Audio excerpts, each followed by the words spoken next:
Hello students, class 5 Hindi व्याकरण lesson 1। हम सभी लोग आज भाषा और व्याकरण जो चैप्टर है इसके विषय में जानेंगे। पहला शब्द है भाषा। तो भाषा है क्या? अगर देखा जाए तो भाषा विचारों का आदान प्रदान करने का एक माध्यम है। इसका डेफिनेशन होगा, भाषा वह माध्यम है जिसके द्वारा हम अपने विचारों का आदान प्रदान करते हैं, अर्थात अपने मन के भावों को एक दूसरे के सामने व्यक्त करते हैं, जिसके लिए हमें भाषा की आवश्यकता पड़ती है। इसके बाद दिया गया है व्याकरण। व्याकरण क्या है? व्याकरण जो है, व्याकरण वह विद्या है जिसके द्वारा हम किसी भाषा को शुद्ध रूप से पढ़ना, लिखना और बोलना सीखते हैं। इसके बाद देखेंगे भाषा के कितने रूप होते हैं। तो भाषा के 3 रूप होते हैं। एक होता है मौखिक रूप, दूसरा होता है लिखित रूप और तीसरा होता है सांकेतिक रूप। अब क्वेश्चन ये उठता है, जो मौखिक रूप है उसको हम कैसे व्यक्त करेंगे? मौखिक मतलब होता है हम अपने विचारों को जब बोलकर दूसरों के सामने प्रकट करते हैं तथा दूसरे सुनकर हमारी बात समझते हैं, तो वह भाषा मौखिक रूप कहलाता है। जैसे कोई मंत्री, जो मंत्री भाषण देते हैं वो ही मौखिक रूप होते हैं, या जो हम आपस में बातचीत करते हैं वो भी एक प्रकार से मौखिक रूप ही होते हैं। इसके बाद दूसरा पॉइंट है लिखित रूप। लिखित रूप उसे कहते हैं अर्थात जिसके माध्यम से हम अपने विचारों को जब लिखकर प्रकट करते हैं तथा दूसरे पढ़कर उसे समझते हैं, तो वह भाषा लिखित रूप कहलाता है। जैसे यदि किसी को पत्र लिखा जाए तो वो क्या होता है? लिखित रूप होता है। पत्र लिखना या पेपर देना, ये सभी किस में आते हैं? मौखिक रूप के अंतर्गत आते हैं। तीसरा पॉइंट है सांकेतिक रूप। इसमें क्या होता है? अपने भावों, विचारों जो भी मन में आ रहे हैं उसको हम संकेतों के माध्यम से व्यक्त करते हैं या बताने का प्रयास करते हैं। इसका डेफिनेशन होगा, हम जो कुछ इशारों या संकेतों के द्वारा कहते हैं वह भाषा सांकेतिक रूप कहलाता है। जैसे ट्रैफिक हवलदार जो होते हैं वो संकेतों के माध्यम से ही इशारा करते हैं, और जो बस या बाइक जो भी हैं उन सभी को पास देने का प्रयास करते हैं, जिससे जाम रोडों पर ना लगने पाए। और इसके बाद जो भाषा होते हैं उसके 4 कौशल भी होते हैं। 4 कौशल कौन कौन से हैं? पहले सुना जाता है, फिर बोला जाता है, फिर पढ़ा जाता है, फिर लिखा जाता है। अर्थात 4 पॉइंट होंगे, सुनकर, बोलकर, पढ़कर और लिखकर। इसके बाद नेक्स्ट पॉइंट है बोली। बोली उसे कहते हैं जो किसी क्षेत्रीय स्तर पर प्रयोग होने वाली भाषा होती है, उसे क्या कहते हैं? बोली कहते हैं। हमारे देश में 600 से अधिक बोलियां बोली जाती हैं, जैसे मैथिली, भोजपुरी, राजस्थानी, बघेली, बुंदेली आदि। अर्थात अगर देखा जाए जो बोली होता है उसका क्षेत्र भाषा के अपेक्षा सीमित होती है। फिर इसके बाद आता है कि जो हिंदी है, हिंदी हमारी राष्ट्रभाषा है। हमारे देश में प्रतिवर्ष 14 सितंबर को हिंदी दिवस मनाया जाता है। फिर इसके बाद देखेंगे भारत की प्रमुख विशेषताएं। इसमें भारत की प्रमुख विशेषताएं नहीं होंगी, इसमें होगा भारत की प्रमुख भाषाएं। भारत में 22 भाषाओं को मान्यता प्राप्त है, जो इस प्रकार से है। हिंदी, संस्कृत, उर्दू, तेलुगु, पंजाबी, नेपाली, उड़िया, मराठी, कोंकणी, असमिया, तमिल, सिंधी, मणिपुरी, बांग्ला, मलयालम, कश्मीरी, गुजराती, कन्नड़, बोडो, मैथिली, डोगरी, संथाली।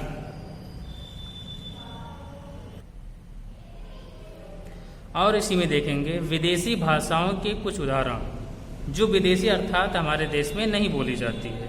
उसमें कौन कौन से हैं? जैसे जापानी, चीनी, रूसी, स्पेनिश, फ्रेंच, अंग्रेजी, अरबी, जर्मन। इसके बाद नेक्स्ट पॉइंट आता है लिपि। लिपि क्या है?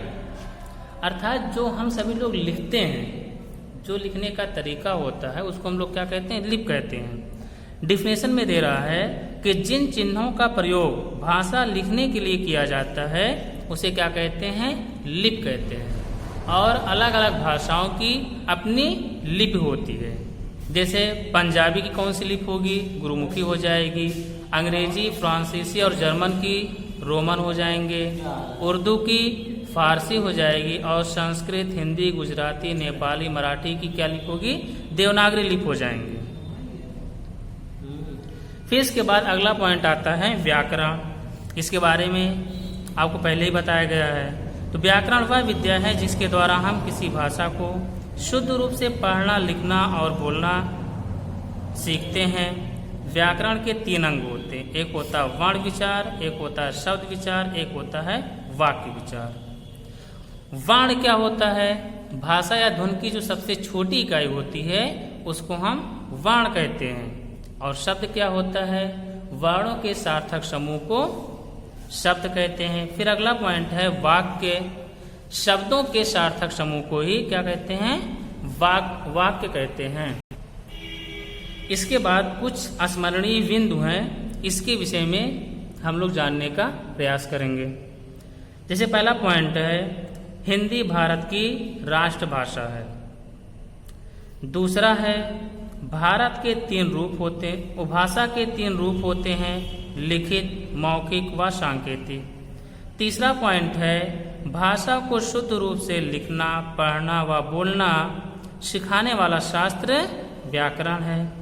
चौथा देखेंगे भाषा को अभिव्यक्त करने के 4 प्रकार हैं। उसमें क्या क्या आते हैं? सुनकर, बोलकर, पढ़कर और लिखकर। स्मरणीय बिंदु उसे कहते हैं, अर्थात इसको आप सभी लोगों को याद रखना है। ओके, पहला क्वेश्चन देखेंगे।